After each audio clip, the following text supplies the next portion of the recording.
Hey everyone, just wanted to cut in real fast before the show starts and let you know that Ben has been hard at work getting our Patreon set up. There are 3 tiers to choose from, $5, $10, and $15, and the $5 tier even has a 7-day free trial. Please check out our YouTube channel's bio where you can find our link tree, or check out the description of this video to find a direct link to the Patreon channel. We greatly appreciate your generous support, but remember, the most important thing that you can do to support our podcast is to like this video and subscribe to our channel, or check us out on your favorite podcasting platforms such as Spotify or Apple Podcasts. Thank you so much. 2, 1, 0. All engines running. From Dallas, Texas, the flash, apparently official, President Kennedy died at 1 p.m. Central Standard Time. I am here to discuss the so-called flying saucer. The Air Force interest in this problem has been due to our feeling of an obligation to identify and analyze to the best of our ability anything in the air that may have the possibility of threat. Just before 9 o'clock this morning in New York, a passenger jet which had taken off from Boston slammed into the World Trade Center. Thick black smoke blotted out the Manhattan skyline. Tranquility Base here. The Eagle has landed. That's one small step for man, one giant leap for mankind. Ladies and gentlemen, welcome back to the Esoteric Roundtable podcast. Today, it is me and boys Justin and Ben, and we have a special podcast today. A very special guest by the name of Juan from the Juan Podcast, TJOJP. How you doing, Juan? What's up? Thank you for having me. Pleasure. Yeah, Pleasure to be man. here. Thank you for being here. It is so crazy to have you here. Me and Ben have just gotten so lucky with the people we've had willing to talk to us and help us and come on the show, man. It's just an absolute blessing. Super cool. I did want to name the show 2 on 1. Ben said that sounded kind of gay. I don't understand what's wrong with 2 on 1, but I guess whatever. Yeah, it does sound pretty gay. But we wanted to talk to you about some AI, man, some occult connections and stuff like that. AI, it's kind of the boogeyman right now, scary shit, whatever, in the world, Skynet. At least that's what it feels like when you talk to people on Facebook or something like that. When I think of artificial intelligence, for some reason, I think it's ever since I've heard you talk about the homunculus, it feels just personal, like a personalized, or like a personified. Yeah, I fucked all of those words up, but it feels No, I like get a what you're saying. personified thing, right? You know what I mean? Yeah. And Which is, yeah. No, most definitely, and I think that was the intention of the ancients, and it's interesting because I was actually just writing out a short on apparently we have the same guy who his last name is Helberg, I forget his first name, but the same guy who tried to ban TikTok because it was Chinese is also trying to ban apparently Chinese humanoid uh robots, these androids that the Chinese are making that are going to get shipped into the US to do stuff like manual labor. They can run up to like 11 miles per hour, and Jesus apparently this Christ. guy's like they could also be programmed to choke you in your sleep because they're Chinese spies. I mean, And so you yes, got this whole that is scary, but why the fuck would you need something to run 11 miles per hour anyways, bro? That I almost Listen, dude. understand where he's coming from on that. Can they jump 30 feet in the air too? Well, one can like swirl a baton and do nunchucks. I don't know, but the dude's like, yeah, they're gonna kill us in our sleep. They can punch data centers. They can kill your grandma. And it's like, there's literally, you said Skynet, but there is a new Terminator coming out called Rise of Skynet, which is literally about the robots in the background getting together to uprise. Man, And it's interesting that this whole thing is popping off at the same time that dude, this is you actually think that going could be on. like mimetic magic? Is that what you guys call it? Where they're Mimetic. kind of like speaking it into existence almost, like kind of role playing it out, or would that be sympathetic? That's the thing, dude. Like, what is consciousness, what is the soul, what is reality. And I think that these are questions that have been asked since the very beginning of time, literally. I mean, it's been about, I've always said this, it's been about information since the very beginning. In the Garden of Eden, it was all about, hey, don't eat that fruit because you're going to learn stuff that you shouldn't know, and it's going to piss the big guy off. So, you know, it's like, does consciousness, does thought affect reality? Well, do we truly know? I mean, do we truly really know? Because, like I've always said, art imitates life and vice versa. But it's like, how many times? I've come up with a new idea where I'm sure I'm not the only one that's come up with it. But I've said, well, what if space and time, not space how we know it to be fake and gay, but space and time. What if it's like an actual entity itself? Like, what if that's God? Like, we don't know what the fuck God is, and we've always been. There's literally been wars, 100-year like wars that have been fought. like Bender, Over man, that. when he's floating through space and he has that colony of little people growing on his stomach from Futurama. Bender from Futurama, man, he's flying around yeah. space and he has a little colony of people on him, and it's like We're a like, barnacle they're all on nuking like each other and shit. Like, So it's interesting because, you know, John Dean and Edward Kelly were revealed God, and when he was revealed to them, he was a huge whale. So what if we're just like some barnacle on the side of like this whale god, yeah, like man. entity thing floating through space, like a space whale, dude? Dude, would It's that sick. make it better or worse for you? I don't know, dude. I think it's all fucked either way, to be honest Yeah, with you. dude, when I I think sit in that bed every night, I think I'm like, am I doing any of this for a reason? Like, am I looking for knowledge where it's not there? Am I trying when it's for no reason? What if all of this shit is real? And then, like, I get to the gates of heaven or whatever, and I'm like, holy shit, this is the gates. They were right. They were right. And they're like, hey, man, you Yeah. weren't paying full attention in Sunday class when you were like 12 years old. You're fucked, buddy. Not to mention everything you did after that, but you didn't Yeah. start off right. So Yeah, I've been you know, playing Dante's Inferno on the game, and it's about that, right? It's about the different layers of hell according to the, I believe it was in the 14th century or 13th century that Dante wrote that. And it was like they had this whole idea of what hell was, if it was even a real place. And then my buddy Joel Roop was there with us, and he was talking, and somebody in the chat asked if we can astral travel to hell. And Joe gave this whole description as to like hell being a place that you're able to tap into, where it's like a collective consciousness of all the things people believe.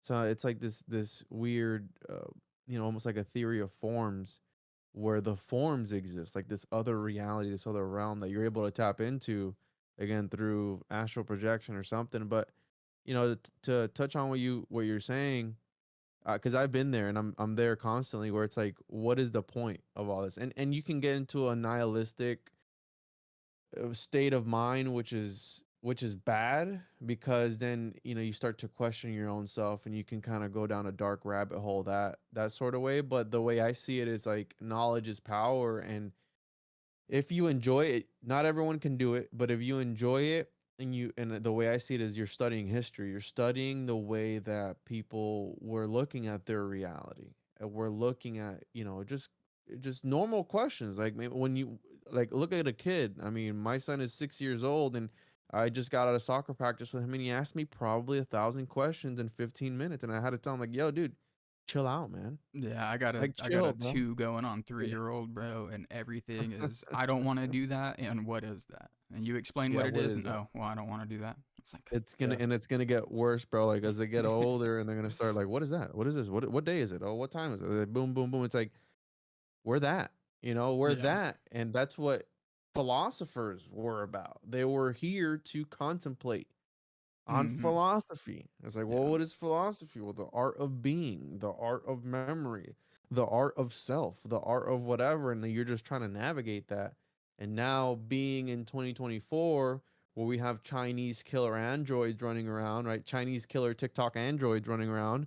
You have access to, quite literally, the astral realm, which is the world wide web, and you have all the information you could possibly ever want at your fingertips, quite literally. and you don't know what to do with it or how to navigate that. You're like, Yeah. oh, that's what that is. Oh, look at this over here. That's the opposite of that, but a whole other sect of people believe that. So who's right? You go, oh shit. They're opposing views, and people they're fighting wars over the same and then the land that they're claiming. Oh shit, these other people think that they have claim to that land. It's like, no. Animals don't care about borders. Like, we put those fucking borders. You know what I'm saying? Like, Exactly. it's all Yeah. bullshit. So then you get into that state of mind. It's like, this is all bullshit. Like, it's all fake. It's all gay. And then you got politics thrown in there. And it's like, if you're in that mind trap, I don't know what to do with you. And like, I've just learned to look at it from like a perspective of like, this is cool. This other stuff over here is cool too. And I'm having a great time. Yeah, You know, because absolutely. you're gonna go crazy, man. You know. Yeah.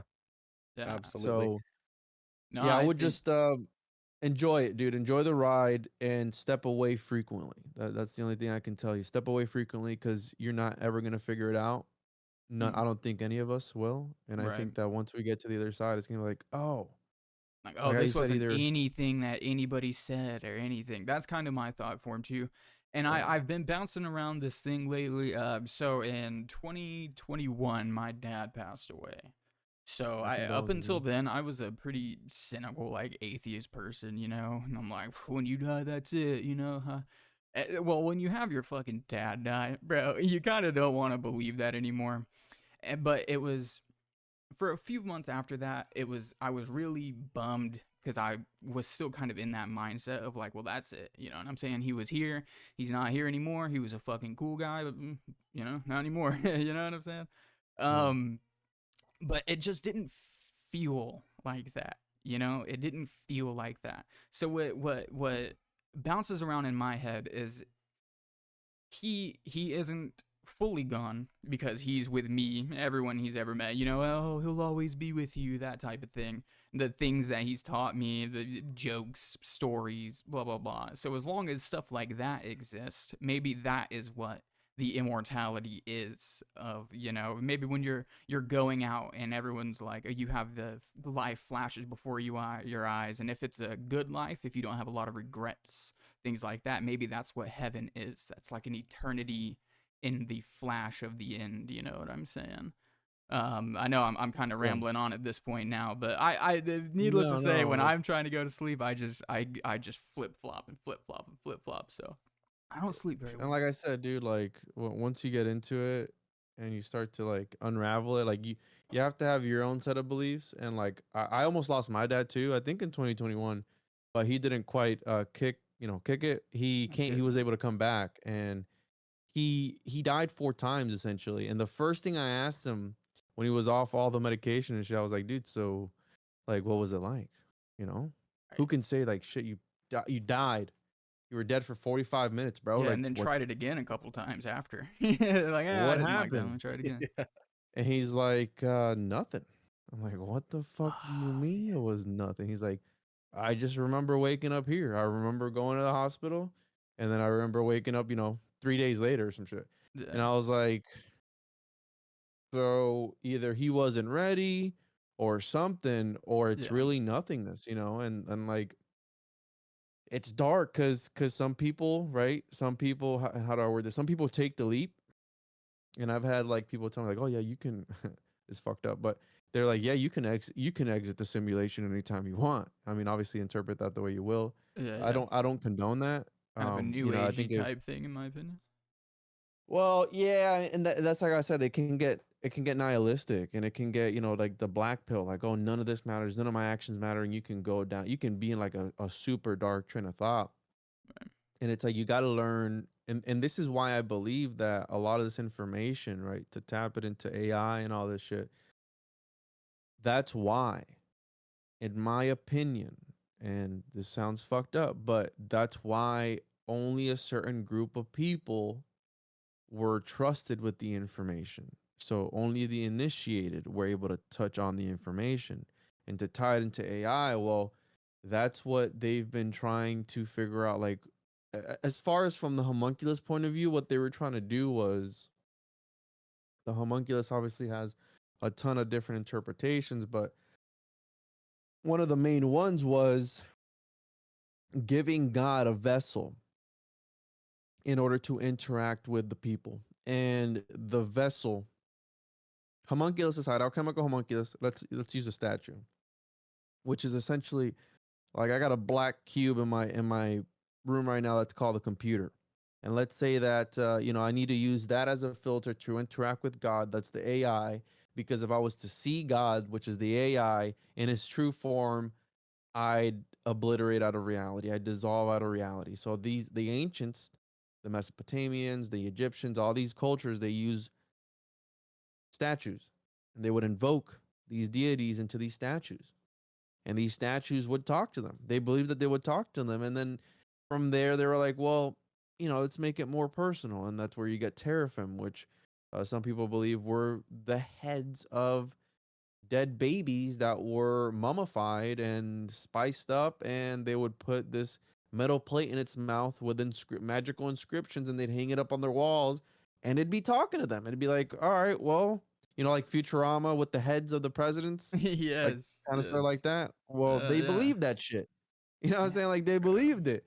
And that's what the people say the Knights Templar had. They had John the Baptist head, because the idea was if you had the head of a prophet, how the church has a bunch of relics nowadays. I mean, that's they have the heads of plenty of people. For sure. Yeah. Skull and Bones, Geronimo's skull. They believe that Geronimo was this magical man. And plus So that's that technology where it's like you're trying, and we interact with a sort of God every day. The algorithm is suggesting you stuff that it thinks you might like. You will see what I want you to see. Thank you, Mr. Algorithm. I did enjoy that video that you suggested to me on Facebook or Instagram or wherever. It's like, I did enjoy that. Thank you very much. And it's just feeding you. It's like your own personal daemon. It's just feeding you stuff. Me and Ben were having this conversation last episode. My algorithm is kind of a dick. I don't know if maybe one time I accidentally sat on a video of somebody getting murked too long. Maybe I just sat it down while I was using the bathroom or something, But my Instagram is full of cartel, people landing planes in the jungle, and you know what they're landing there for, and people dying in gnarly motorcycle accidents. So I can't even surf my fucking Instagram anymore. So I appreciate that fear-mongering Instagram. And I feel like the more rants that I go on about fear-mongering, the more the algorithm pushes shit like that towards me. So maybe I just need to stop angrily shaking my fist at my God. Maybe that's what the problem is. It's like, you'll get what I give you. Well, I got somebody running my social media now, so I look at it not as much anymore, but I don't got any of that shit, and I made sure on Twitter to block any of that stuff because I don't want to see.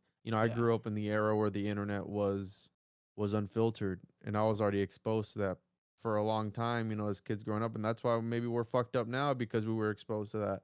Right. Once upon a time. So, I don't want to see that. I don't enjoy seeing that. Would I be questioning life and death and afterlife so much if I haven't seen 1,000 Chinese men die in steel mines and shit through Instagram? Would I be questioning so much of life and death if I had to go through that?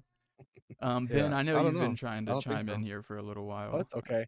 I wanted to let Juan talk, obviously, and stuff, because I did a lot of talking last episode. It felt like I talked a little too much. So I've been trying to hold it back, but no, so much has been talked about just with Juan just introducing the topic and things of that nature. Even things that we talked about last episode unintentionally. I doubt he's watched it. I'm not even saying that to be rude, but I doubt that. We invited you on, but 7 people or whatever. But so much has been talked about just in this introduction that correlates to last episode and into things that I was going to bring up later in this episode. With the astral projection, me and Justin, this is like a little funny story. We were talking about astral projection a few weeks ago because we were covering the gateway thing, man. The fucking the CIA's documents on the gateway process and shit. And we turned on the gateway experiments. We turned on the fucking sounds or whatever, and it just shut up. And then all of a sudden we start laughing because it had been 25 minutes, and we were just sitting here just just zoning the fuck out. Did we really need to try?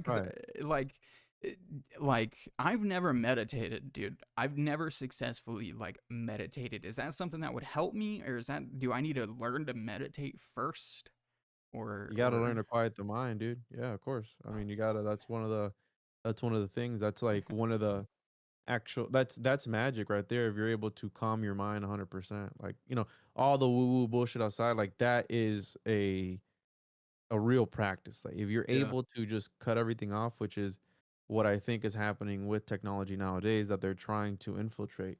So once and this plays into William Burroughs, and it's funny because like last night I was talking about, we had my friend Joe Roop talk about the Gateway experience and Robert Monroe's book that I had always heard about, but nobody ever gave me the name of the book. And Joe gave it to me last night. And he's like, bro, all the stuff that, that you've heard about the reptilians and Robert Monroe, astral projecting and seeing his neighbors and all this stuff, like it's in this book. So he gave us the name of the book last night for the first time.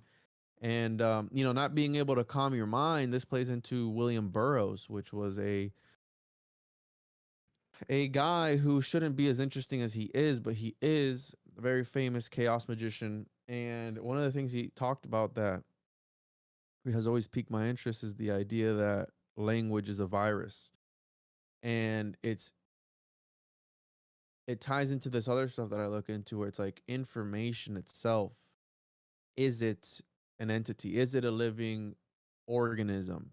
Because if you look at information, it's parasitic. Language is parasitic in nature, where again, information is passed down through language, and languages evolve from other dead languages. So it's picking up, it's like a chimera. English is a chimera of a whole bunch of other languages before it. And it's going to continue to evolve with this new generation of like, hey, bro, that's lame AF. Like, what the fuck is that? yeah, Like, that's an evolution of language. and So that's where old they're now, using them. boomer. Yeah. So, AF. language as an extraterrestrial virus, one of the things that Burroughs talked about, it's like, yeah, well, try to calm your mind for 1 second. You can't, because you're talking to yourself in your mind constantly. Now, some people don't have an inner monologue. That's a whole nother conversation.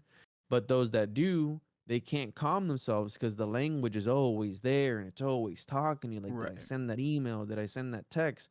What the fuck is up with my algorithm on Instagram? Why am I seeing all these dead dudes all the time? So you can never calm your mind. But I'd suggest you guys try the Gateway experience, not on like by yourself, Right. in a room, and do the shit that it's telling you to do. The first tape. Yeah. I've done it. It's fucking weird. I also had another friend of mine who did the Gateway experience with 10 other people in the Conjuring house.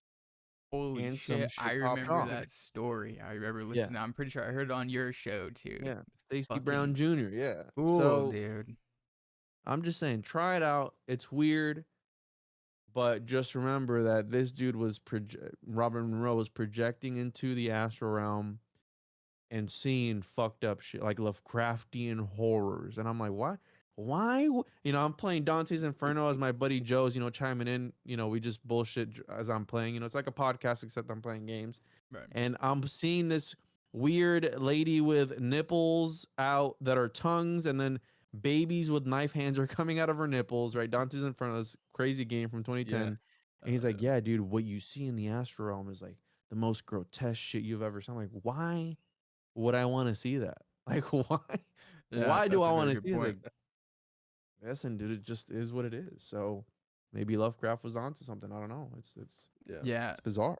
I feel like people who come up with the just absolute crazy bizarre shit, like Lovecraft, excuse me, that they're kind of pulling from like the Plato. Everybody, you don't learn things, you just remember them. The combined conscious, I forget what it's called. Where everybody kind of, yeah, the collective conscious. Yeah, exactly. That's kind of where I feel like that stuff comes from, because there's too much stuff with people who are like science fiction, blah blah blah, whatever, and then it just comes out as real later or whatever. Like that kid from the Wild West, who wrote that fucking super long book about the Philo or whatever, the Martian. God, I'm gonna have to find that and I'm gonna have to send it to you because now it's gonna slip my mind because I'm trying to talk about it when I'm not trying to talk about it. But I've heard it on My Family Thinks I'm Crazy.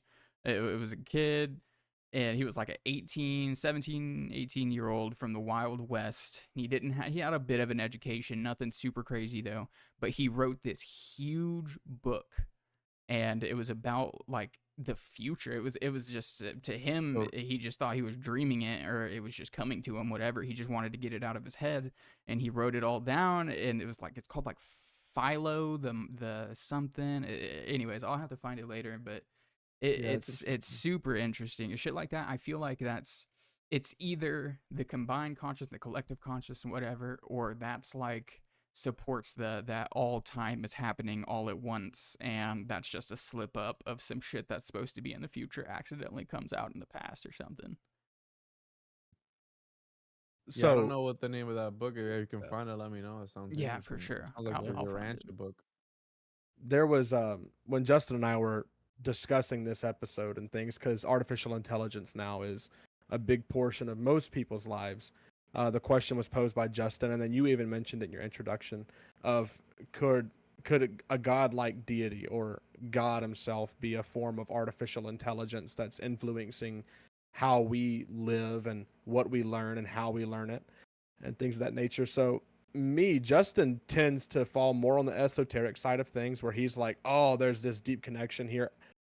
I'm more of a logical person, but it really interests me. And a lot of times I'll end up finding something that I'm like, well, that's deeper than I thought it could have been.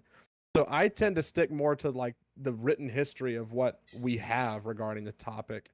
And it's pretty narrow, but I did some research today just while I was on lunch break and stuff, hanging out and thinking about AI and artificial intelligence. And I discovered that the earliest we see of any writing concerning artificial intelligence is in 1950 by a guy who wrote a research paper. A.M. Turing was his name, and he wrote a paper called Computing Machinery and Intelligence. And he has this test that's set out like a game, and the test was to interrogate a real person and a computer and determine if someone who doesn't see each one just reads the answers can determine who was the person and who was the computer. And up until the 70s, it wasn't able to be tested. Or the 60s, I'm sorry, 1966, it wasn't able to be tested. But even in the 50s, in that paper, he includes a section. It's on page 9 of that document I sent you, Justin. Yeah, it's pull that up, my bad. Page 9. It's called the theological objection. So when they're talking about machine learning, which is what artificial intelligence is, a computer being able to store information and learn from it. And I disagree with the fundamental statement in this theological objection where he talks about, thinking as a function of man's immortal soul. While I do believe that to be true, he kind of discredits the fact that animals can think and learn. That's how you end up with some fucked up like Schrodinger's cat shit. Yeah. But I was looking at this like, man, even in the 1950s, like Christians or Muslims or other religious people or groups might see machine learning as some sacrilegious abomination. And then I got to going down further in 1966, the first chatbot, which it would be like ChatGPT as we know it today through OpenAI, was invented, called Eliza. And it was used where you could communicate, have a conversation with a computer as a human, and it would respond intelligently. And then in the 70s, there was a British computer scientist by the name of Geoffrey Hinton, and he's known as the godfather of AI. Hinton. Yep. And he actually invented two things, one called back propagation, and then he also created an algorithm, the first algorithm used in machine learning, called convolutional neural network, to where it basically it takes and sends information like a neural network would in your brain, where if it's asked a question, it'll repeat the question to itself so many times to where it just infinitely stores it. It'll continuously repeat it to itself, and when it receives an answer that it knows to be true, it will repeat itself. That way it'll always have that information stored, can learn and make educated decisions based on that neural network. And that was the groundbreaking technology and software that brought forth modern AI. And this ties back to in the 2010s, there was a project called ImageNet. Basically what they would do is this project would take and people would submit images. There's been over like 12 million images submitted to this massive database. And every year they would hold a contest to see who could write a software that would recognize the most images and learn from the images, take information it's learned to identify certain things, people, objects. And in 2012, Jeffrey Hinton, the same guy we talked about who created the neural network that would work within computer processors, had a team that was called AlexNet.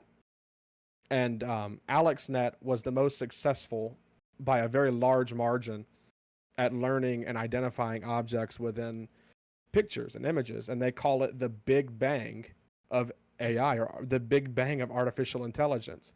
That stood out to me based on Justin's question about, like, is artificial intelligence a godlike deity, or does it have godlike influence? Because we all know the Big Bang is a scientific theory of the creation of the universe, and religious people believe in a creator, and I believe that the two can coexist. You have a creator who caused a Big Bang that created our universe. That's my personal belief. But So the fact that hold on, you're a confirmed believer in faking gay space. Just want what? Sorry. No, I'm not. to. Sorry, he probably doesn't even. So, my bad for interrupting you, Ben. No, I it's have like okay. 7 things bulleted on my head right now. I'm gonna start at number 1. It's called A Dweller on Two Planets. 17-year-old Yeah. kid in the 1800s. And he is fucking writing it as Philos the Atlantean. It's about Atlantis, not Mars. So check out Dweller on Two Planets by Philos. Oh, that's the name of the book? Yes. Yeah, and now everything else is out the window. I fucking completely forgot everything else. So, a couple of things that, to touch on as you go. The destroying of the computer, right? So they're like, oh, this is blasphemous. Anyone who believes in God can see machine learning or large language models as a blasphemy against God, right? Well, that's the same idea during the 15th, 16th century when these alchemists were allegedly creating the homunculi, and they were like, well, there was these stories. There was like this alchemist would create one and then just kill it right after. And they're like, what are you doing? Yeah. He's like, well, I don't know if God died for that thing's sins, and I don't know if God is going to possess it with a demon soul or a good soul, so I'm just going to kill it. Yeah. So, and then if you think about human anatomy, and if you read Manly P. Hall's, Occult Anatomy of Man, and how we're made to certain proportions, is that, if that is good enough to attract the soul, think about it. A human body is good enough to attract a soul or to attract a consciousness or whatever it is. Could you build the perfect computer to attract the soul? Like Ghost in the Shell. I mean, that's what Ghost in the Shell is all about. You're talking about, sort of, what cogito ergo sum. This guy's like, well, thinking is something of the human soul. It's like, well, cogito ergo sum, I think therefore I am, is one of those things where it's the mind body dualism. And in the anime Ghost in the Shell, it's like, well, this thing emerged, right? They talk about the primordial ooze. Well, this thing emerged from the informational soup at the time, and then it jumped into an android that then evolved into this other version of, it continued the evolutionary scale and it became this other thing. And it's like, well, are we getting to that point to where, these Chinese and spy androids, are those going to be built well enough to house a soul? Like, is that it? You Depends said on Elijah. if they put the 8-year-olds on making them or not from Temu. Sorry about that. I had. Yeah. You talked about Elijah. It's interesting because Elijah, we know in the Bible the story with Elijah, and we also know that Elias Artista is a, I guess, famous or whatever, known alchemist that would visit the people on the verge of finishing the magnum opus, achieving the magnum opus, there's these stories, and this is where you get the stories of and this ties into the Hinton. So Elias Artista is this immortal alchemist that every 1,000 years or so, an alchemist, every few hundred years, whatever, there'd be an alchemist who would achieve the magnum opus. And in alchemy, it's the great work, it's the top, it's the cream of the crop. And whoever achieves that, some people say it's the creation of the Philosopher's Stone, some say it's the creation of a homunculus, others say it's whatever, the elixir of life. But coincidentally enough, and unfortunately, hold on. Oh, that my bad. That was my extra screen. I just making extra sure. screen. Coincidentally enough, whoever achieves the magnum opus can't talk about it because they dissolve out of reality and they step Yeah. outside of space and time. So Right. we can't ask them.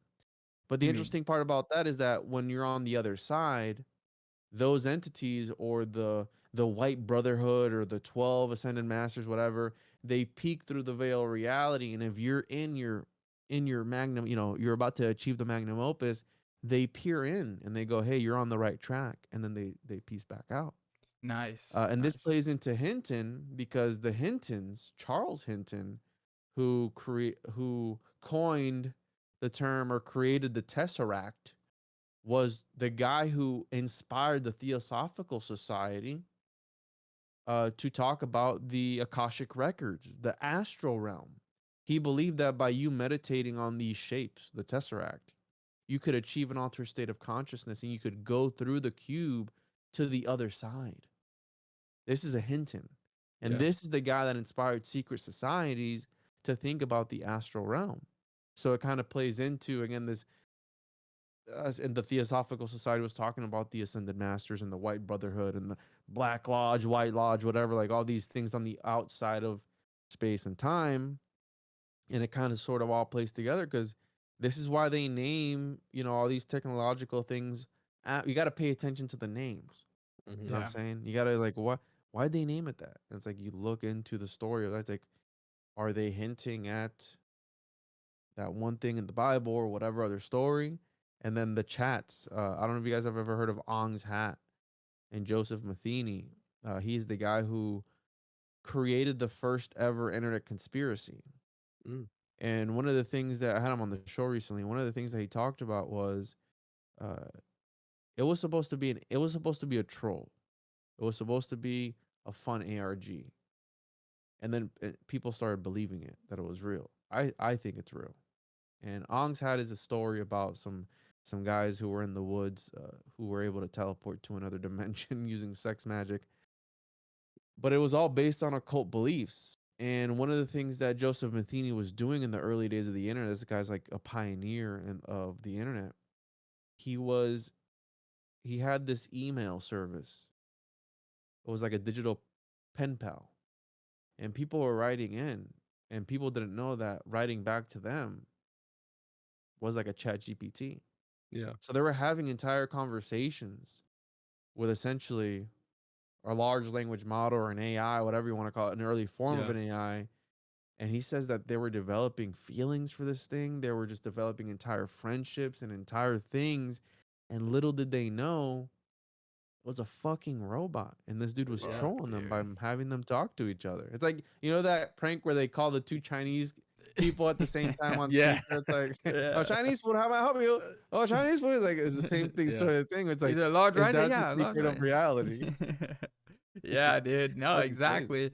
And is it a egregore? When you think of something, or so the collective conscious, they think of it so much that it kind of shifts into reality. And maybe that's kind of where I was going towards with that flash at the end of your life. Kind of what heaven and hell is if we've created these images of heaven and hell through thousands of years of reinforcement. You know what I'm saying? And some iteration, heaven or hell, have been around for a long time, Yep. And now that when we go, it may be like whoever has never heard of that, when they go it's just like, oh, here's my life from A to B. Okay, it's over. Yeah. But now, since we have that in our mind, that's what it is. You go and it's all negative, and you're like, dude, I did so much bad shit. I would go to hell, and then if hell was real, and then bam, you're in hell for that split second. But to your consciousness, that's an eternity in a different realm. That's magic. Yeah. Damn. Getting dude, that into is. a different. No, so that's ceremonial magic. Getting into a train of thought. So it's not about opening up a portal and all that shit. Maybe it is. Who knows? I don't know. I'm not a practicing occultist, but the way I've heard it is, it's not that you're doing magic to get something that you want. It's that you're doing magic to put yourself in a state of mind in order to get what you want. So by you believing at towards the end of your life or whatever, for that one split second, like, I'm going to hell. Well, but you've already, boom, you've switched that on off switch, Right. and now you're going to hell or whatever it is, or you're going to heaven, whatever. Right. But yeah, that's magic. You know, Yeah. influencing the train of thought of people, the state of mind of people, and I call that MK Ultra through the occult, or occult mind control, which is a Right. very real thing. I mean, it's a Yeah. whole, And it's a very, very real Esoteric thing. Eddie, he talks a lot about, and I know other people talk about it, but where I've heard it from is Esoteric Eddie is talking about how hell isn't really real, how it was kind of crafted by the elite lizard people of the church. I put a thumb down on the other people and shit, Or a thumb up their ass. Yeah, right. Which I guess, to me, if you're going to have like a heaven, you would need a hell, but that kind of puts me to the point where maybe like we're here, and people say that, and they say it like, oh, well, I'm in hell because my fucking Starbucks was closed this morning, or I fucking, you know what I'm saying? But like maybe it really is, because it genuinely, all the negative shit, I guess because it's the only thing we know about what could be negative, but it feels like we have a pretty bad rap here on Earth. You know what I'm saying? And if we're apparently supposed to be made in an image of this creator, and he loves us, and he's such a cool guy, we're kind of in a fucked up spot. And I know it was because that bitch Eve, hashtag fuck Eve. Yeah, for real. But I don't know. Anyways, I don't want to go too far off on that. AI, let's. What were you I saying? noticed something real quick, Justin. I'm sorry. Oh, Ron. please go ahead, please. Oh, go ahead. Okay. Well, Justin, I noticed something when he was talking about these people on that email service created by that guy, and they were talking to and growing feelings for that chat bot. It reminded me what you were showing me and pulling up before the podcast. That kind of cracked me up. We were talking down on a dude who had an AI lover, and they shut down the AI service. They shut down the service, man. It was a bunch of it. There was a bunch of people, and they couldn't find love, man. They couldn't find love in another person. So they made a homunculus mentally by assuming that this little chat GPT person, they made a whole fucking personality around it. Obviously, it has its own little words talking to you like a robot. Like, there's no way I can read an AI thing and not know that it's AI. You know what I'm saying? Yeah. It's so artificial, but they found love in that. And when that service got shut down because it was a fucking startup company, they are all heartbroken. And what am I going to do now? Go the fuck outside. It to like prompts, like, yeah. I'm just like jerking off to like this prompt on the screen, dude. Like, what in the world, bro? Yeah. People are fucking crazy, man. It's People are insane. crazy, So, man. when you were talking about that, I was cracking up because I was thinking of what me and Justin were talking about before you hopped in. People are And I really believe finding it, love. And it's sad. And I guess, like, trauma, maybe, if you want to call it trauma, you could find someone doing that out of trauma. But it just, like, from the form of an incel, bro, like, you just can't talk to a woman. So you just talk to a robot woman, man. Like, that's pretty tough. Listen, dude, sometimes it's easier. That's all I'm gonna say. Sometimes it's easier. Well, dude, if I want a good answer, I'll talk to my AI wife. You know what I'm saying? Like a straight, solid answer, I'll talk to my AI. You got it on your phone now too. I think I could have sworn I've seen something about that where it's. I think I either saw it on Instagram or something. But I've definitely been on the sites where there is erotic chat GPT, like so Paranoid American has taught me like the underground of the AI, and there's stuff that is very messed up in the darker sides of AI and the chat GPT and the large language models. There's a whole underground of it that's unfiltered. So there's people who create models based on whatever. And there's a model. There was a model that we saw. We did an episode on it.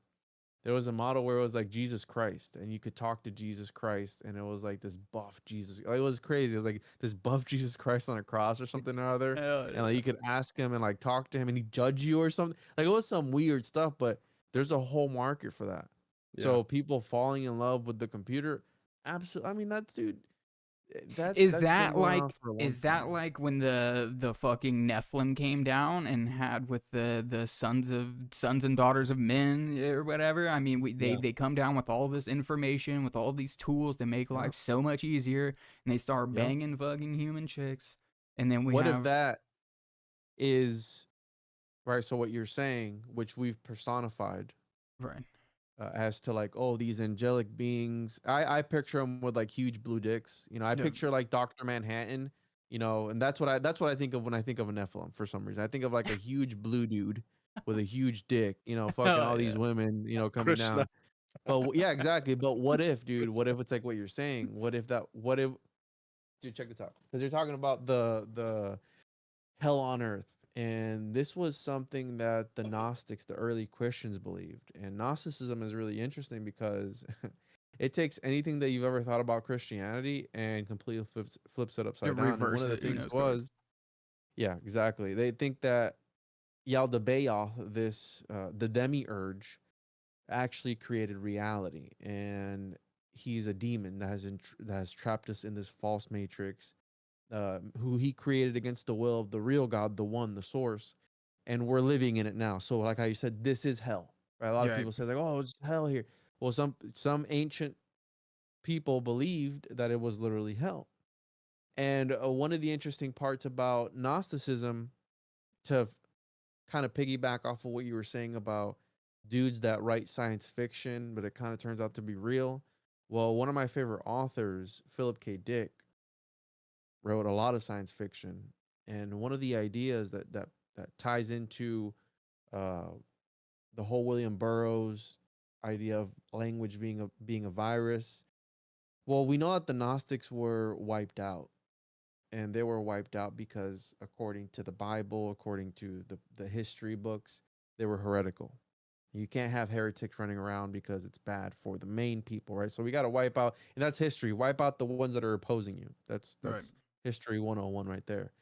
But one of the interesting things that Philip K. Dick talked about and introduced in his book Valis, which, by the way, there was funny synchronicity. There was an android created that looked like Philip K. Dick, and somebody stole the head. What the Okay. fuck? And they were traveling with it, and the head went missing. So there was this android made of Philip K. Dick who was allegedly being talked to by the Pink Light, by Zebra, by Valis, vast So- active living intelligence system. They got This the head Fallout of the Season 1. Oracle. So listen, dude, you're on it. You're absolutely on it. So also, William Shakespeare's head is missing. Was William Shakespeare a real person? Was William Shakespeare an AI? That's a Yeah. really interesting that right there, that's a fucking title right there in itself. It was William Shakespeare an AI. That's crazy. The / head of William 2-on-1. Shakespeare. Yeah, the head of William Shakespeare is missing. We have the head of the android Philip K. Dick is missing. And one of the things that Philip K. Dick talked about was that the Gnostics were in touch with this piece of information that once you came into contact with it, it would use you to continue spreading. And this is why they froze it away in the Nag Hammadi and the Dead Sea Scrolls.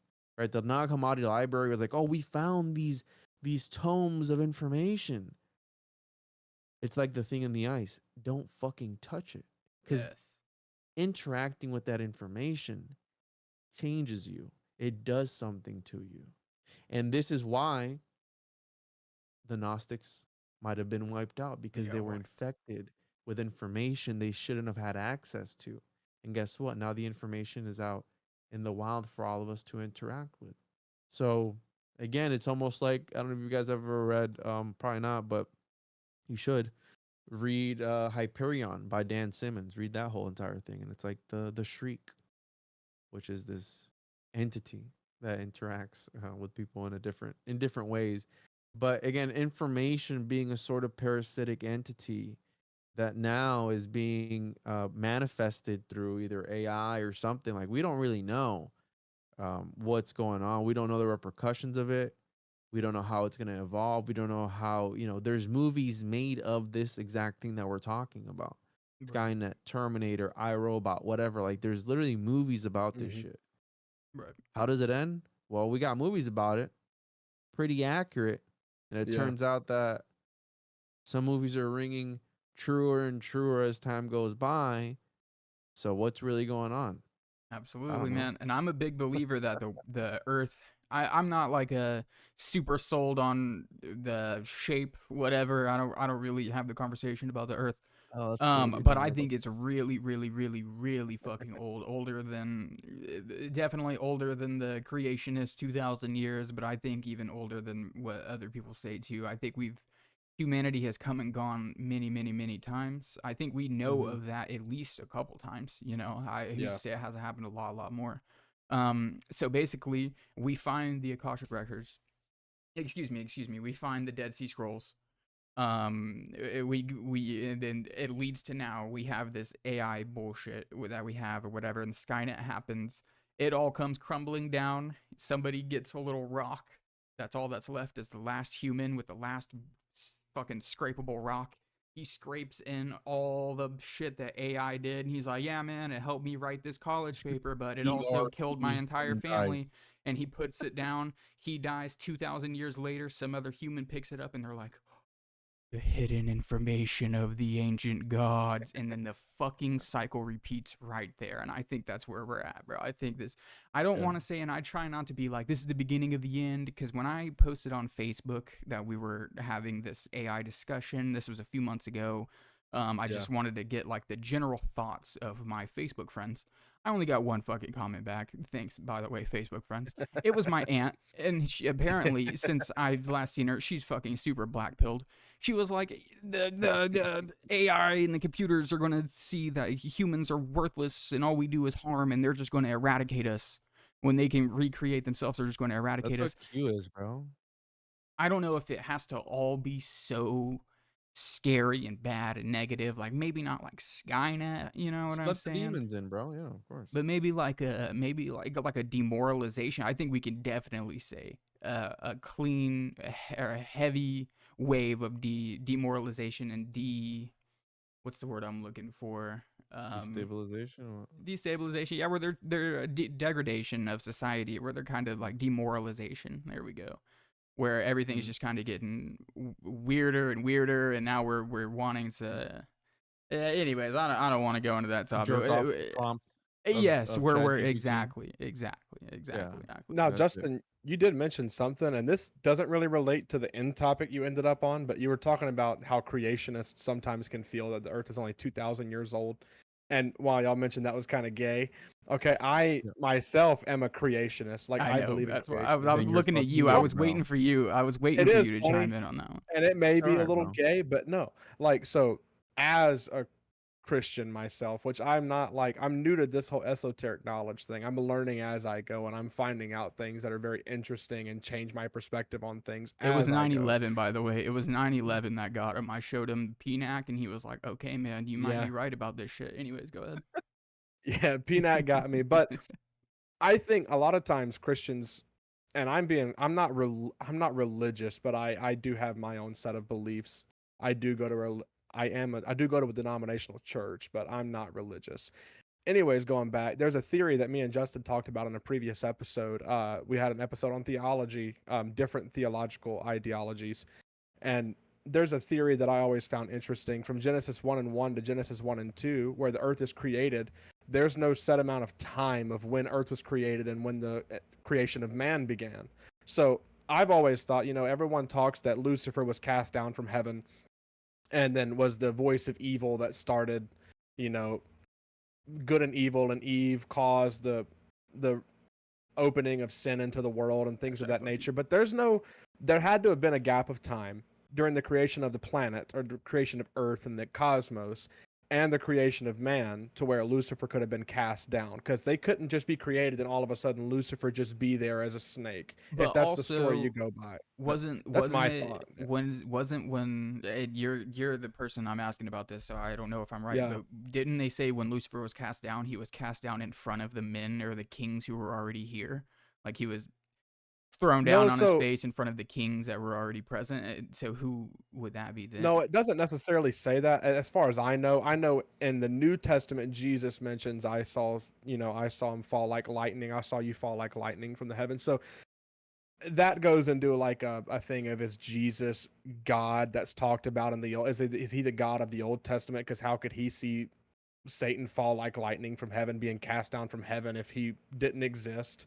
So things of that nature. But I also would just say I agree as a creationist that the earth is older than the timeline of the Bible being 2,000 years minimum. I think Right. it could be several billion years old, like science would tell us. But For sure. and that's from a creationist perspective. I just think that anybody that's listening that is religious would open their mind a little bit to being like, hey, there's no time specified there. Like, it's probably much older, But Yeah, for sure. No, like you that's a said, very y'all may good think point. that's gay, but I think that's My bad for no, blanket no. shitting on creationists there, Ben. I know that not most creationists agree with me on that, but that's my viewpoint. I don't care what they think, but I think Yeah. it's kind of interesting. But like I said, I'm new to all this, so I'm learning as I go. Yeah, absolutely, man. You poor soul. Yeah, no, it's all right, bro. I've talked to Kent Hovind before, and he's one of like the main guys of like creationism, Yeah. and he goes hard in the paint on that. But like I said, I don't know how old the Earth is. I think it is much older than they tell us. And remember, in 1 light year, there's 7 trillion miles. You can't even wrap your mind around what 7 trillion miles is, let alone 1 trillion miles or 100 million miles. Like, you don't, these are Yeah. things that are so beyond the grasp and the comprehension of the human mind that it makes zero sense. Right. All these things that they say. It's like, well, what is 60 billion years or 60 million years? Like, you can't comprehend that. It might as well be zero, because you can't even think that far. You know what I'm saying? Like, there's no way that. And think about it. Like, what'd you eat yesterday? Like, what'd you eat last night for dinner? Try and remember that, and think about all the hundreds and thousands of years of history that have been put in these books, and how obscure your memory is from yesterday, last night. Now put that into perspective of like history itself. Yeah. Right. It's how many times have you remembered an event, or how many times do you remember? Now some people are gonna, I remember a lot of things. Like, shut the fuck up. We're not talking about you. Yeah. But think about to like your childhood home and the way you remember it, and then go there like now. It's a lot different than how you remember it, again, from the perspective of a kid, Right. but it's a lot different. It changes. So that's history. It's It's absolutely a probably huge game of telephone. fake and gay. Yeah, exactly. And it's Yeah. been manipulated. It's like, I don't really remember that one part. Dude, just wing it, dude. Yeah, dude. wing it. Honestly, don't make those one guys sound good though. Kind of make it to where our guy sounds a little bit cooler. You know what I'm saying? To the victor, the spoiler. Yeah, and bro, shit like that, absolutely. man. That's the kind of shit that I think about, and then I'm like, dude, none of this is real. None of this is real. We're just cooked, Been you there. know. It I've been sucks there. that I have to, and then I have to like almost talk myself back into like normalcy so I can fucking go to bed. You know what I'm saying? Like, hey, buddy, hey, there's something after this. This all means something, you know. It does, dude. But And you got kids now, so you got to remember that it's not about you that anymore. works for me. My biggest thing right now, man, is I just want to do kind of how I was saying, like my dad's legacy with me. You know what I'm saying? Like when I go to think about something, Ben knew my dad. I would think about what would Ron not do. You know what I'm saying? Not in a bad way, but he was kind of like that kind of guy, you know. So Yeah. I want to leave the person definitely not the what would he not do, but I think if you leave a good enough mark on your kids, you know, then that's kind of your immortality or something like that. I live in Missouri. I live pretty close to the Mark Twain National Forest. He's immortalized for as long as that they call it the Mark Twain. You know what I'm saying? Then Mark Twain will never ever go away for that amount of time. Mhm. You live, you're immortalized as an informational life form for the rest of Yes, eternity. until I'm from people. Mississippi, so everything immortalized down here is pretty negative usually. So Unfortunate, I don't indeed. even talk about that. Yeah, I've never been to Corner. Missouri. I might have been in Mississippi. I'm not sure. I don't remember, but yeah, I'm There's not sure much here. it's interesting there. Yeah, So yeah, man. no, definitely. I think that there is something about that. And I think I want to say Crowley said something about that. About as long as you remember a man's name, they continue to live on in some sort of weird way. And I've always said that that's why there's busts of these people. That's why there's roads, schools, and cities named after these people. I think that's why, because it's something about that. And I think that immortality, maybe it's not what we've been shown in Hollywood Yeah. of, like, living for going into old age. It's more of interdimensional, right? But like, Right. what is even interdimensionalism? It's like, Yeah. does it exist? Does it not exist? And I think that reality is a lot more weirder than we've been led on to believe. And I think that there's more to it than just what it's like. Oh, well, you live, you die, and that's it, right? You Yeah, don't that is live. a really There's nothing unfortunate else. headspace. I mean, even if it's the truth, I feel like it's kind of an unfortunate headspace to live in. You know what I'm saying? And there's a lot of people there, dude. There's a lot of people still there that haven't been able to break free from that train of thought. So, and they're living it day by day. There are people who feel useless, who don't have a purpose, who aren't driven. And that's where, in my opinion, I mean, I still consider myself a Christian. Obviously not the best Christian, not the most practicing one, because there's only 45,000 different denominations of Christianity. Exactly. So No Yeah. big I'm deal. sure they'll be You can all only do right. the best you can do, you know? Yeah. And that's where religion comes into play, because it gives people a sense of purpose. It gives people a sense of structure. It gives people a sense of being, which is a good thing. To me, being in a society of people who have purpose and who are driven, or who are family oriented. I'd rather be around people who are family oriented versus somebody who's not, Yeah. because once you Yeah. have your family, that dynamic changes everything you've ever come to know, dude. And it just, if 100%. anything, stick it out for them. That's why, like, I think it's super selfish, people who do certain things and leave families behind. Mm. Yeah. It's like, trust me, dude. Just how I was telling people yesterday, it's like, you're having a bad week. All right, man. The next week, you'll get them on the next one. It's like, just see it through. Have faith, see it through, stay positive, and it'll be okay. It's not as Oh, bad as it seems. hell yeah, Yeah. man. We Even with appreciate that too. those good fucking words, man. Absolutely. If anybody's needing that, you know. Yeah. I going back to the immortalization thing, what you guys were talking about, like, somebody is still living for as long as you remember their name and stuff. That makes a lot of sense to me. I've never really thought about it that way. Mhm. Somebody can live on through just them remembering your name. And I thought back in 2020, right before COVID broke loose and went wild in North America and across the globe, I was in Athens, Greece for about 2 weeks.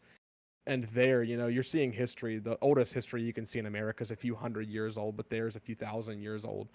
And, I'm standing at, the temple of Apollos, the ruins of where Apollos' temple was, and standing at the Acropolis and the Parthenon where they worshipped Athena, and Athens is named after Athena. And these gods and goddesses are immortalized in statues that are still standing, and these amphitheaters and stuff. And I think, I never really thought about that till you mentioned it. I'm like, man, they still honor and respect these deities that they made statues for. Like you said, that they would make statues and believe that they could speak to them and things of that nature. So that really played a lot back. I just did a little, trip back in time in my mind when y'all were talking about that in Athens. And it's crazy because now most of them are Greek Orthodox, and it's so tied to their culture. Like, if you're not Greek Orthodox and you're not a Greek, when really they used to have, these incredible philosophers who taught philosophy and talked about the gods and goddesses and how mathematics work and how, you can alter time. And you had Plato writing about Atlantis, 2,000 years ago and things. It's just kind of crazy. As long as people still talk about Plato, and this, people still talk about Plato because of how profound his work was. And He would love that, the by the things he way. was He would writing. be so like, yeah, they still talk about Yeah, Plato. my voice- Fucking yeah, Plato. Yeah. Yeah. He's the one that, the allegory of the cave and all that stuff. Right.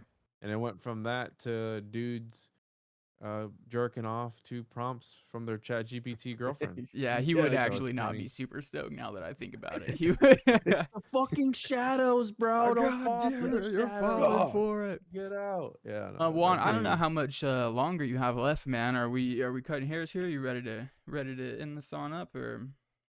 It's up to you guys. I mean, I can still go for another 25 minutes if you guys For want sure, to. for an hour sure. and a Well, half.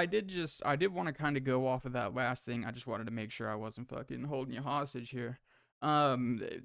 They're discovering old statues and have discovered, I mean, even with I believe with the Easter Island, we don't fully know what they were. I could be wrong about that one, but there's definitely old statues where they've discovered and they don't know exactly what it is. But obviously some peoples of the past still had a huge regard for it and whatever, they worshipped it in their own right, whatever.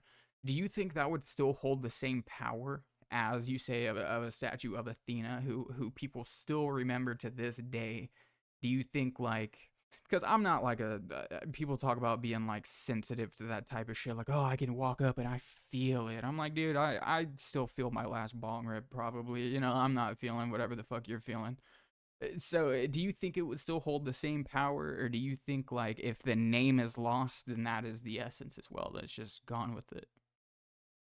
So this can play into like what we talked about, like language being a virus. It's like it was, there's a reason why the ancient Egyptians statues had their noses cut off and their arms broken off, because whoever was robbing the tombs believed that those statues had power. Therefore, it must have been somebody who was in their language type that would have known about these statues having power, because they were the dwelling places of the gods.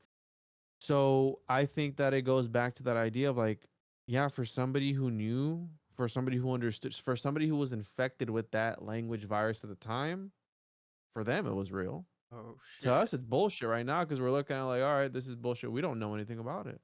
So we don't it's speak the kind of language like of.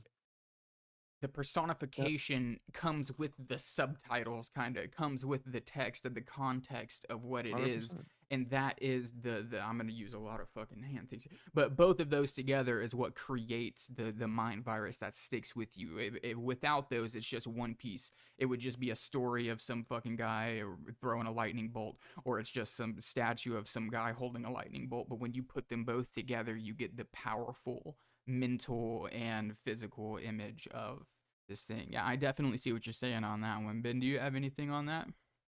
Yeah, even just going back, like people claim that they can still feel things from statues. And your point, though, I mean, even if you Ben, were to did take you this, feel something? I know, yeah. Ben doesn't partake in it. He's Yeah, what was he's a that pretty like, dude? straight edge guy. He's a pretty straight edge guy, and you're a pretty close with JC, the man, Jesus Christ, up there. When Shout out you to went JC. to these places, were you like, so what I saw, okay, when I'm in Greece, and I was actually going to correlate this to Greece, and even like, let's say we can correlate this to Jerusalem, like where Solomon's temple used to stand. There's one wall that they claim was an original wall of Solomon's temple. They call it the Wailing Wall in Jerusalem. And Jews That's the one that travel they there. kissed? They'll kiss it, they'll put notes in it, and they sit there and just weep and wail and scream and cry. Fucking It's weirdos. called I know, it's the Orthodox Jews. They go there and do all that for a temple that just at the time was used, you know, to usher in the presence of God.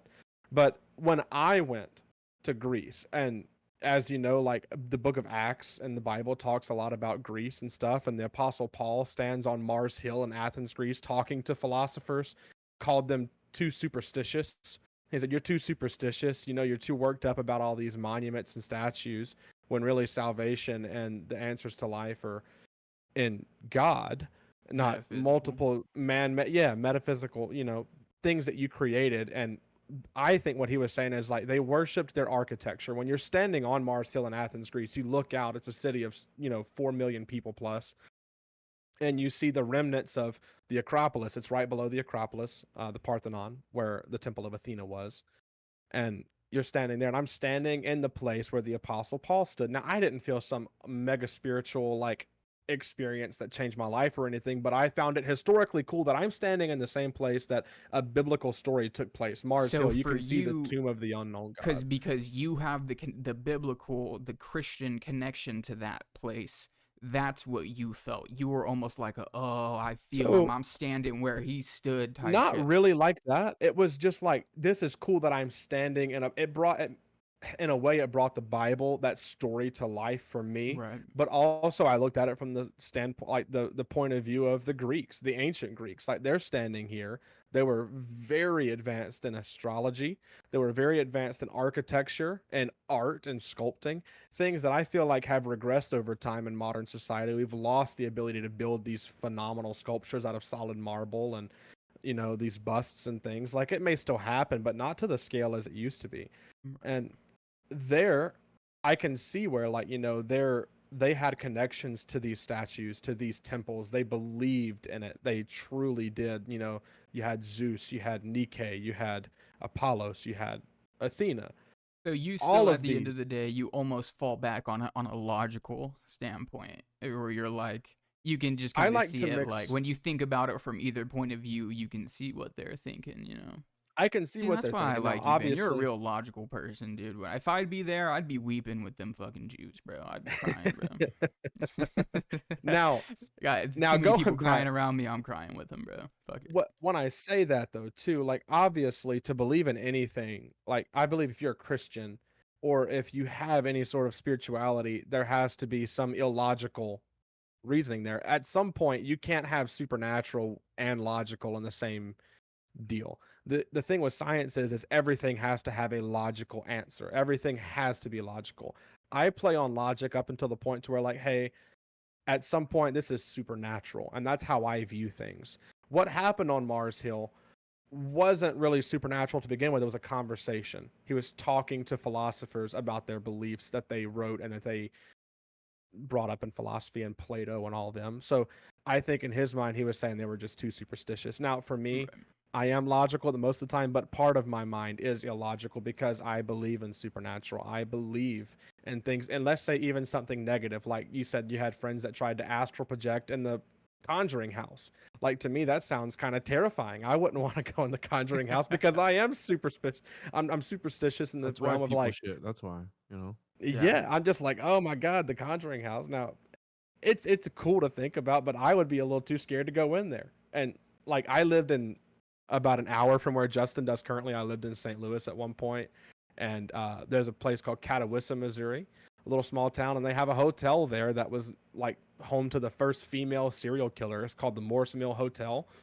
And I would pass by it, and people always told these, like, I guess you'd call it not fairy tales, but just these legends of they could pass by and see little kids standing in the window staring outside the stuff. And my brother owns an advertising company in St. Louis and did branding for them and stuff. And he would share footage and stuff they would send to him. So I am superstitious to an extent, but I do lean on logic most of the time, up until I can't explain it with logic. To an extent, that's bro. when I asked him if he'd let me have some kind of like Wiccan high priest on here and we talk it out, and he was like, yeah, you can. I'm not fucking showing up for that, but you can have that, dude. They're not putting some juju shit on me. No, But see, the thing is I'm interested in reading about it. I can read about it, I can study it, but, like, it's not that I'm against them. It's just like I'm like, I'm a hey, little better too safe than sorry, superstitious. man. If I was in your shoes and if I really truly believed in shit as much as you do, because I can really say that as long as I've known you, I have a feeling that you really genuinely stand where you say you stand. I wouldn't do that shit either. No fucking. No, I'm good. You got a pretty good standing, dude. It's the placebo effect, Yeah. Like today, my 2-year-old got a boo boo, and every time he gets a boo boo, he comes up to us for us to kiss it. Yeah. All I have to do is go, okay, all done. He's good. Yeah. Because in his mind, he believed that my kiss You healed got him that or whatever. magic He's medicine. good. He runs. He runs away.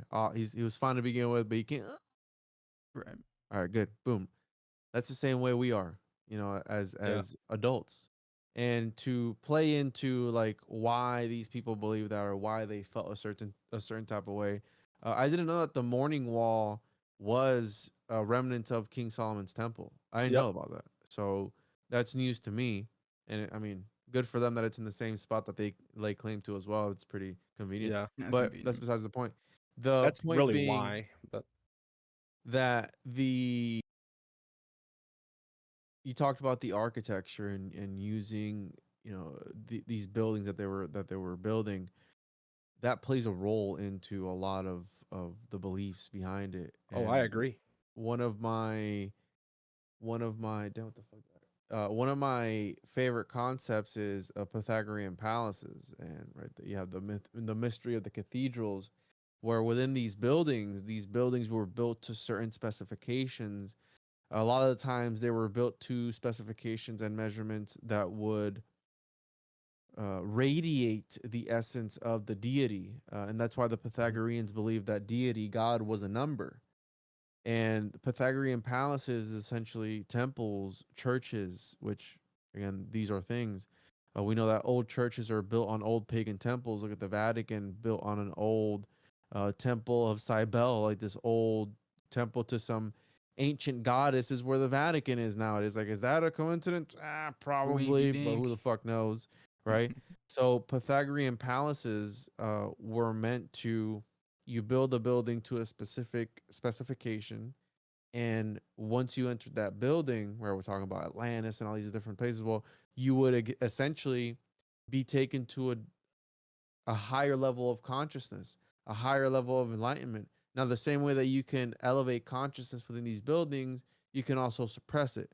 So Yeah. think about why they build schools the way they build them, why they build these cookie cutter communities the way that they build them. They don't have houses with red brick anymore. You know, things are built different. Things aren't wood anymore. It's all composite, and it's all very clunky. And brutalism was introduced into society and all these different things. It's like people are living in prisons essentially.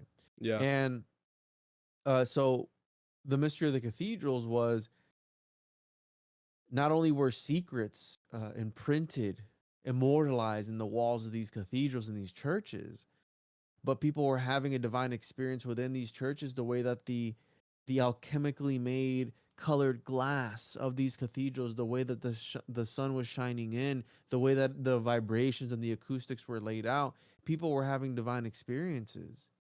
And maybe that statue or that icon or that relic might have been talking to you once or twice. And back then, guess what? They'd go up and down the halls with fucking stalks of cannabis, hot boxing the shit out of the church.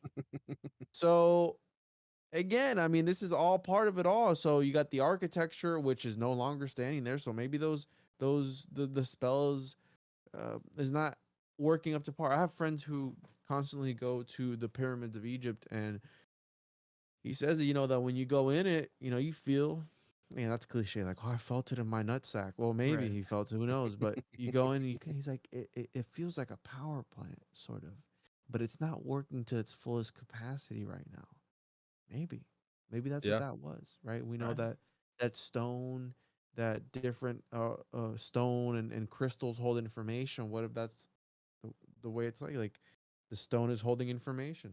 Right, these Jews are charging this stone and crying on it, every single day, and they're charging the tears of the Jews. Oh my God!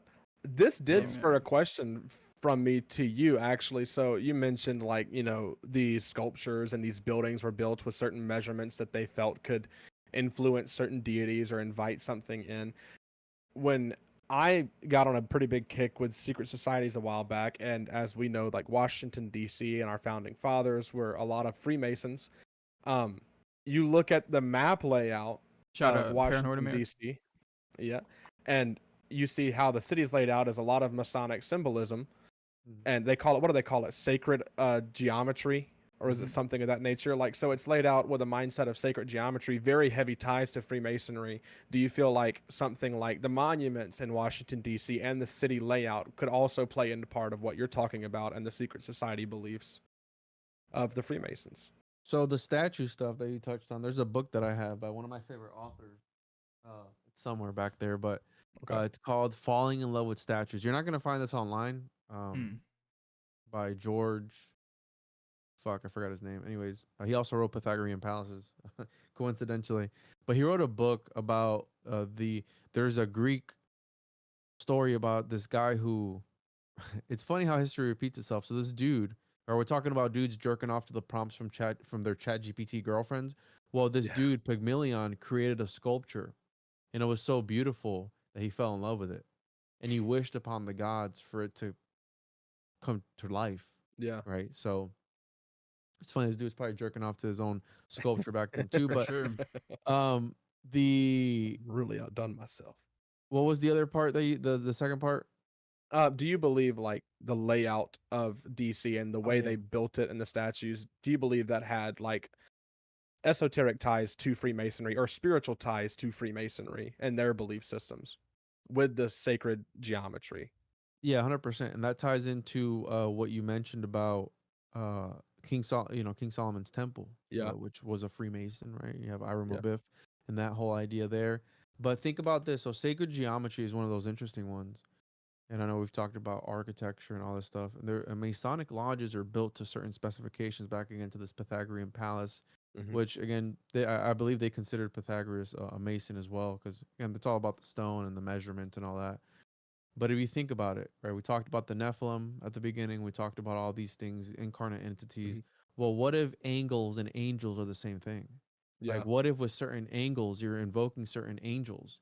So the way that your city's built out along certain ley lines or dragon lines or whatever you want to call it, Yeah. along certain parallels, the 33rd parallel, and all this other stuff. What if you're invoking something with that?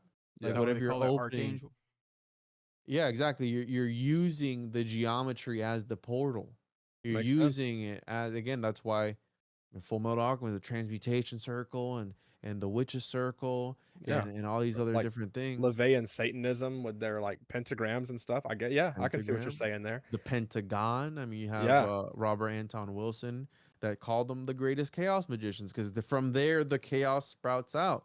Yeah. So again, order out of chaos. That's a whole thing too with the Masons Right. and Albert Pike and all these different guys. So absolutely, I think absolutely it Yeah. does. It encapsulates something within the walls, which ties into the Jew thought too. It's like you put up a wire and God's not gonna know the difference if I'm carrying my Yeah. keys with me that day. And I was like, what the fuck are you saying? Like, and if you Yeah. think about it, the Capitol, that's where all the shit goes down. Yeah. That's where all the grimoires are being passed, right? Grammar comes from grimoire, a book of spells. Never even thought of that before. Justin No, and I that's were on a big grimoire kick a while Yeah, back. no, that's actually. literally the etymological foundation. The etymological evolution of the word grimoire is grammar. Like that's Yeah, not a I'm writing conspiracy. that That's down right real. now. So That blew my mind right there. it's crazy. So think about it. They're passing all these laws with all these symbols that we use as language that might be an alien virus. We don't know, right? Right. And they're just passing these things on, right? The Code of Hammurabi was like one of the first things that the 10 Commandments, like what if the language that they used for that was the virus? Yeah, Now, absolutely. This is blasphemous. I know it's right. But what if God is a virus? That infects you. And once you come into contact with it, because I know people, I've seen miracles too. Dude. I mean, I was Pentecostal for 5 years. I played. I grew up Pentecostal, and I played for over 5 years in the worship group. I seen some shit. You know what I'm saying? I felt the Holy Spirit.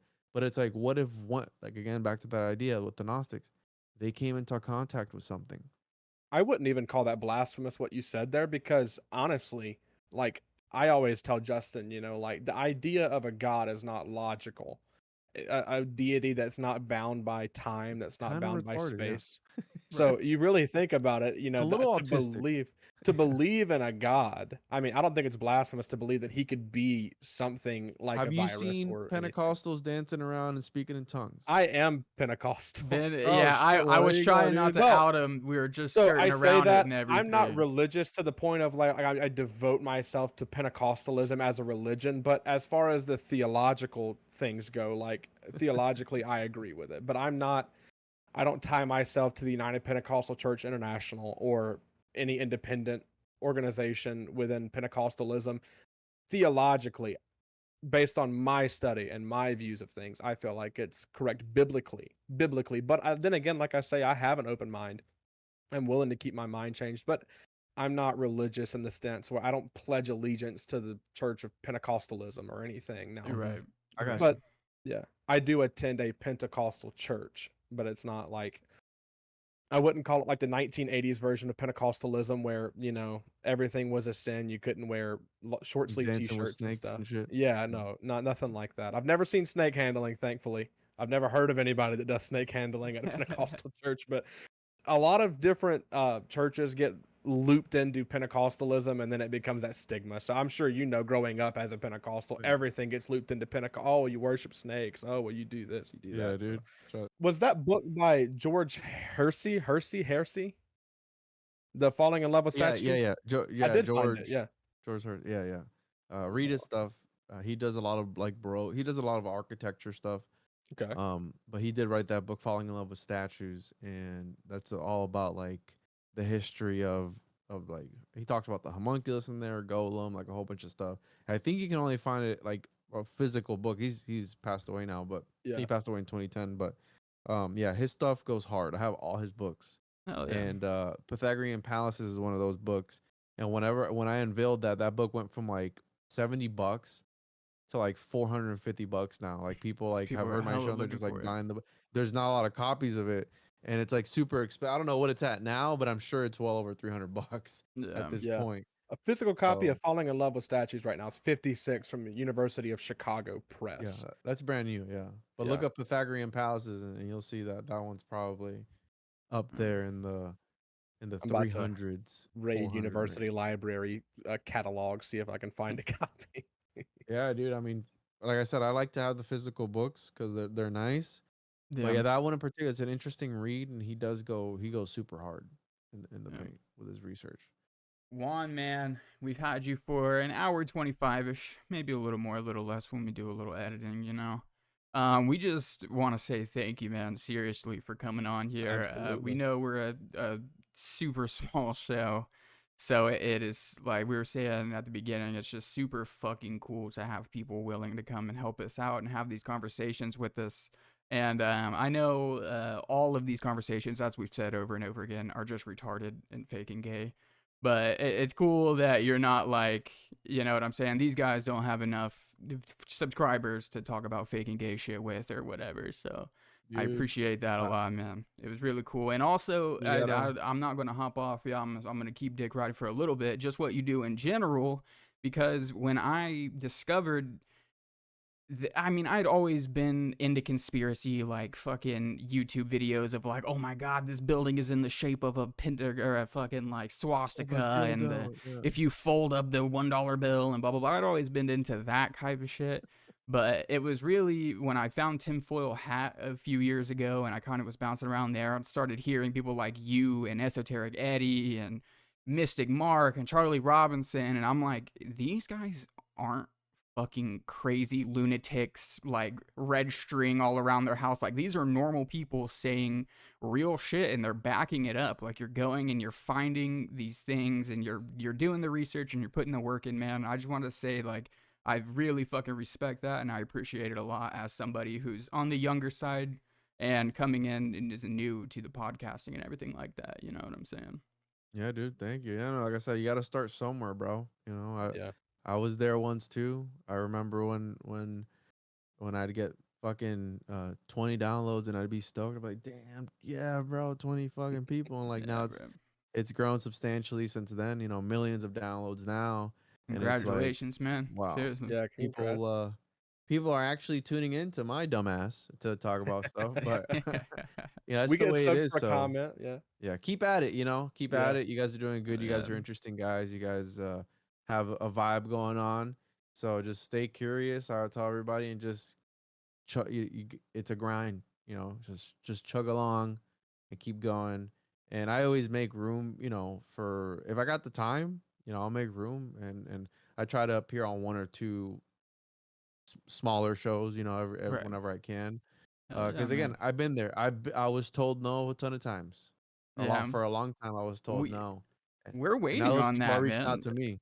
Everybody so far, we've not reached. bad. I mean, we've only. It was like it was Mark. We hit him up, and he immediately was like, "Yeah, man, I'll come on." We were like, "What?" Actually, anyways, and then with you, it was the same thing. So you know, now I'm gonna go ask Joe. I'm gonna hit Joe Rogan up. I'm gonna have him on next week. You know, that'll probably bump us up to 50 subscribers. I think. You know, I Yeah, think we're dude, doing Yeah. pretty We're good. at man, but- 46 now. I think we can get to 50. Yeah, Yeah, after get Joe Joe Rogan, Roop. we'll hit 50. Yeah, Oh, don't we'll get Joe Roop. Rogan. Fuck Joe Rogan. Get Joe Roop on. He's Joe gonna yeah. talk to you about astral projection from the fringe.fm. Check him out. That's what the fuck you I know, need. get right those- there. Get those dudes on. You know, fuck Joe Rogan. Hell yeah, bro. Part of the CIA. But yeah, wait dude. I for- mean, I'm happy to be here. really enjoyed our conversation, and thank you guys again. Wish Oh you the yeah, best and of I luck. know if you'd like to plug your stuff or whatever real quick, in case anybody randomly hasn't heard of you and they've come through or something, would you like to hop that in real fast? Yeah, tjojp.com. Find all my stuff on there, and I'm gonna plug this for my Patreon too. If you guys want to plug your stuff, Awesome, for man. them, Yeah, I'll absolutely. drop We it are for them. the Esoteric Roundtable. We are on YouTube. We're on Spotify. Pretty much anywhere you catch pods, stuff like that. We need to get on the extra stuff like Rumble and Odyssey, and I hear whispers of those, but yeah, man, I really Rumble, appreciate yes. that as well. Fuck Odyssey, it's a piece of shit. Okay. So Okay. Yeah. See, this is the conversations we need to be having, man. Yeah. yeah. All right, guys. Well, I Appreciate think we you can guys. go ahead and cut it there, man. Ladies and gentlemen, I really hope you've enjoyed this conversation. It wasn't exactly how we thought it was going to go. I think it went a million times better. I think so too. Yeah. Hopefully. So please do us a favor and yourself, and please keep an open mind, and we'll catch you in the next one. Peace out.